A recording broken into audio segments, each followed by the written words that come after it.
আষাঢ়ের শেষ বিকেল। সারা দিনের টানা বৃষ্টির পর চারদিকটা কেমন ধুয়ে মুছে একদম নতুন হয়ে গেছে। গ্রামের সরু মেঠো পথে কাদা জমে আছে, দূরের মাঠে বৃষ্টির পানি চিকচিক করছে, বাতাসে কদম ফুলের গন্ধ, আর আকাশ জুড়ে ধূসর মেঘের ভাঁজ।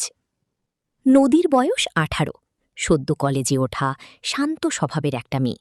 তার নামের মতোই সে নরম, গভীর, আর কখনো কখনো অদ্ভুত রকম চঞ্চল। বৃষ্টির দিনে বারান্দায় বসে থাকতে তার ভীষণ ভালো লাগে। হাতে একটা বই, পাশে ধোঁয়া ওঠা চায়ের কাপ, এই ছিল তার ছোট্ট সুখ। সেদিনও সে বারান্দায় বসেছিল, কিন্তু বইয়ের পাতায় মন ছিল না। তার চোখ বারবার চলে যাচ্ছিল পাশের বাড়ির উঠোনে। হিমেল এসেছে। বয়স 22, শহরে পড়াশোনা করে, মাঝে মাঝে গ্রামে আসে। লম্বা, শান্ত, আর অদ্ভুত রকমের হাসি তার। সেই হাসি দেখলে নদীর বুকের ভেতরটা কেমন জানি কেঁপে ওঠে।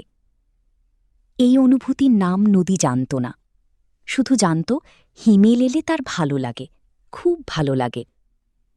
হিমেলও নদীকে দেখত, আর চোখে, কখনো কদম গাছের নিচে দাঁড়িয়ে, কখনো বিকেলের পথে হাঁটতে হাঁটতে।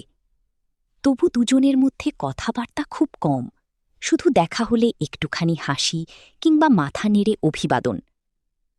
সেদিন বিকেলে বৃষ্টি থামার পর নদী উঠোনে নেমে এলো।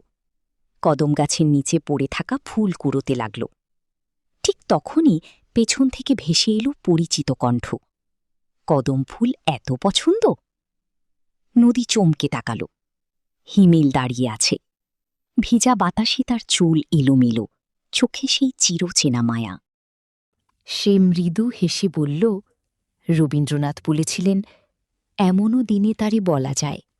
আজ মনে হচ্ছে সত্যিই এমন একটা দিন। নদী নিঃশ্বাস আটকে শুনছিল। হিমেল এবার সরাসরি তার চোখের দিকে তাকিয়ে বলল, আমি তোমাকে ভালোবাসি নদী। মুহূর্তটা যেন থেমে গেল। বাতাস থেমে গেল, পাতার শব্দ থেমে গেল, শুধু নদীর বুকের ভিতরটা কাঁপতে লাগল। সে এতদিন এই কথাটা শুনতে চেয়েছিল, তবু আজ শুনে যেন বিশ্বাস হচ্ছিল না। হিমেল আবার বলল, অনেক দিন ধরে বলতে চেয়েছি, কিন্তু সাহস পাইনি। আজ এই বৃষ্টি, এই বিকেল, মনে হলো আর না বললে হয়তো বলা হবে না। নদীর ঠোঁটে ধীরে ধীরে একটা হাসি ফুটল।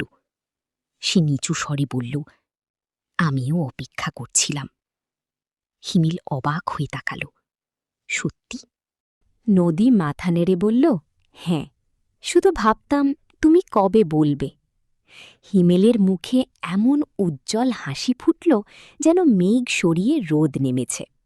ঠিক তখনই আবার হালকা বৃষ্টি নামল। দুজনেই কদম গাছের নিচে দাঁড়িয়ে রইল। বৃষ্টির ফোঁটা পাতায় পড়ে ঝরে পড়ছে, আর তাদের নীরবতার ভেতর নতুন এক সম্পর্কের শুরু লিখে যাচ্ছে। কিছু কথা আছে যা সব দিন বলা যায় না, কিন্তু কিছু দিন আসে, ভেজা বাতাসে, কদম ফুলের গন্ধে, মেঘলা বিকেলের নিঃশব্দতায়, যেদিন সত্যি তারে বলা যায়।